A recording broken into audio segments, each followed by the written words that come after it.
Antoniok denda bat dauka, herriko plazaren erdi-erdian. Denda bere birraitonak zabaldu zuen, eta gero bere aitonarena izan zen, gero bere aitarena, eta orain bera dago bertan, monederoak eta bileteroak egiten larruzkoak. Antonio txiki-txikitatik zekien, bertan pasatuko zuela bere bizitza. Batez bere amonaren hitzak gogoan zituelako. Antonio, begira, ez dago toki hobeagorik bizitzeko, ondo, pozik eta baketan zauden lekua baino. Eta Antonio bazekien zeintzan bere tokia. Eskolatik ere, bueltatzen zenean, ume denporan, korrikan joaten zen, denda ostera eta gero bere debereak egin ostean, ibiltzen zen jolasten, larru satitxoekin eta josten eta bere fantasiasko muñekoak eta mundua sortzen. Gero handitu zen, bere aita aguretu zen eta bera geratu zen dendarekin. Eta Antonio posi zegoen, bizi zalako, oberen ezagutzen zuen herrian eta gehien gustatzen zitzaion tokian, oberen eta gehien maitatzen zuen jendearekin, eta oberen egiten zuen eta gehien maitatzen zuen ofizioan. Monederoak eta bileteroak egiten. Goizetan irekitzen zuenean beti norbaitekin aurkitzen zen, eta gero eguerdi aldean ere ateratzen zenean atapostan eguzki hartzen, lagunekin topo egiten zuen, berak entzundakoa kontatzen zien, eta bestek ere euren keskak edo azkenengo okurrentzia, eta horrela zegoen, herriaren erdi-erdian, herriaren bihotzean, monederoak eta bileteroak egiten. Baina aspaldi honetan kezkatuta dago.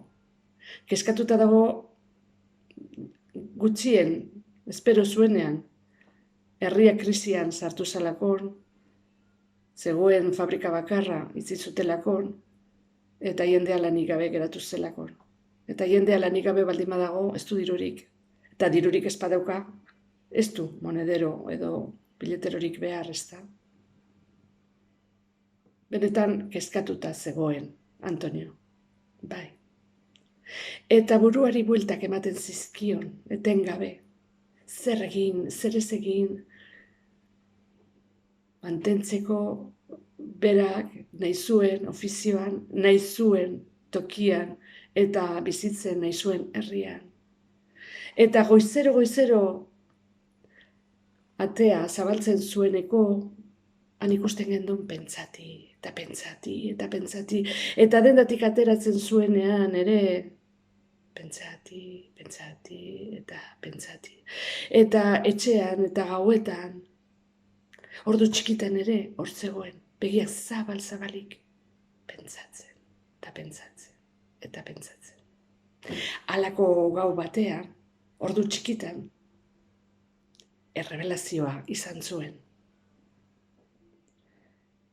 Barruko ahots batek esaten zion, eta bileteroak eta monederoak, biletez eta txamponez beterik salduko bazenitu,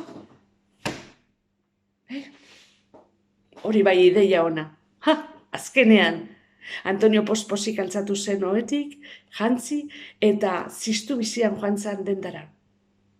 Atea zabaldu, denda ostean hartu zituen zeuskan biletero eta monedero guztiak, eta biletez eta txamponez bete zituen. Goizerako, denda ireki behartzuenerako bere eskaparate txukun zegoen bileteros eta monederos josita, biletez eta txamponez beteta, eta bakoitzak bere txarteltxoarekin. Beira, hause eguneroko erosketetarako, hause umen txutxetarako, hause negozioetarako, hause asteburutarako, hause holaxe danak. Jendeak ikusi zuenean goizean eskaparatia, harrituta geratu zen, eta denak joan ziren sartzen Antonioren dendara. Eta bakoitzak gutxienez, monedero bat edo biletero bat eramaten zuen. Eta dendatik ateratzerakoan, Aurkitzen ziren jendearekin ere komentatzen zuten, begira, Antonioren dendak, bileteroak eta monederoak, biletez eta txamponez beteta daude, eta horrela saltzen ditu Antonio, eta danak korrikan joaten ziren dendara. Eguerdirako, biletero eta monedero guztiak agortuta zeuzkan. Baina Antonio, gehiegi pentsatu gabe, ekin eta ekin ibili zan. Berriro, pertsiana itxi zuen, denda ostera joan zen, biletero eta monedero gehiago egin zituen korrika batean, eta biletez eta txamponez bete zituen, eta berriro jarri zituen eskaparatean, denak txukun, bakoitzak bere txarteltxoarekin. Ireki orduko, ilara luze bat zegoen, jendez, erosteko, prest. Eta danak banan, erosi zioten biletero bat edo monedero bat. Handik gutxira zabaldu zen berria. Eta denda ixterakoan, Aldameneko herriko guztiek ere bazekiten. Eta hasi ziren ilara egiten hurrengo goizerako. Eta Antonio berriro denda ostera joan zan, eta biletero eta monedera gehiago egin zituen, biletez eta txamponez bete zituen, eta berriro bere eskaparatean txukun jarri zituen. Eta hurrengo goizean, pertsiana zabaltzerakoan, han zegoen jente guztia ilara zabal eta luze hartan. Agurtu zituen eta jendea txaloka hasi zitzaion eta bera posposi zegoen eta biletero eta monedero guztiak saldu zituen. Eta horrela egun bat eta bestea. Gero, 3. egunean, esate baterako, lurraldeko jende guztia zeukan. Plaza guztia beteta, herriko alkateak aparkaleku berezi bat egin behar izan zuen, jende guztia, kanpotik zetorren guztiak, bere kotxea guzteko. Handik aste betera, estatu mailan ere, zabaldu zen berria. Eta hasi ziren autobusak eta txarterrak etortzen, bere herriraino. Antonio posik baino posago zegoen. Zer eskatu lekioke bizitzari. Bizitzan nahi zuen tokian, nahi zuen jendearekin, nahi zuen ofizioan zegoen, nahi zuen dendan, eta gainera jendeak maite zuen lehen baino askoz ere gehiago. Antonio beste gauza bat ere berak pentsatzen ez zuena eta lortu zuen ospea.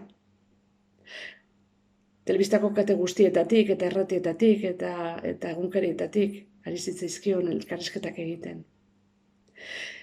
Esaten dute, ekonomilarik ere ari zirela beste paradigma bat, ekonomiarako beste paradigma bat sortzen, Antonioren eredua hartuta.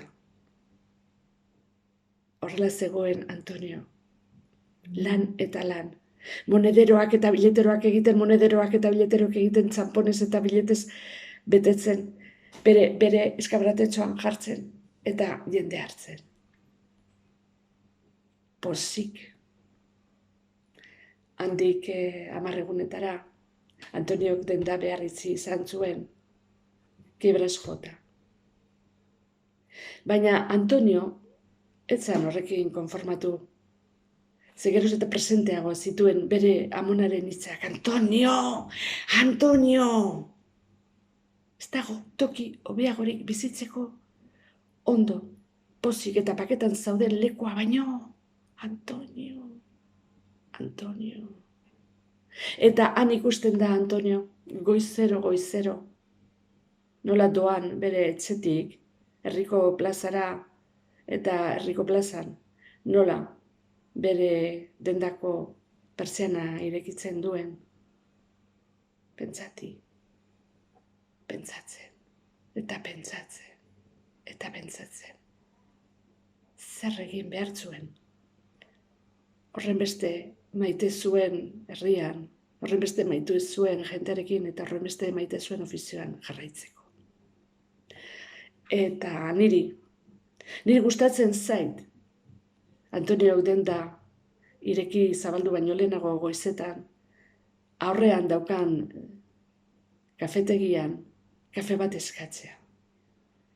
Eta egoten naiz zai, ikusten nola Antonio egunero irekitzen duen bere denda eta zabaltzen duenean, pertsiana zabaltzen duenean, nik nire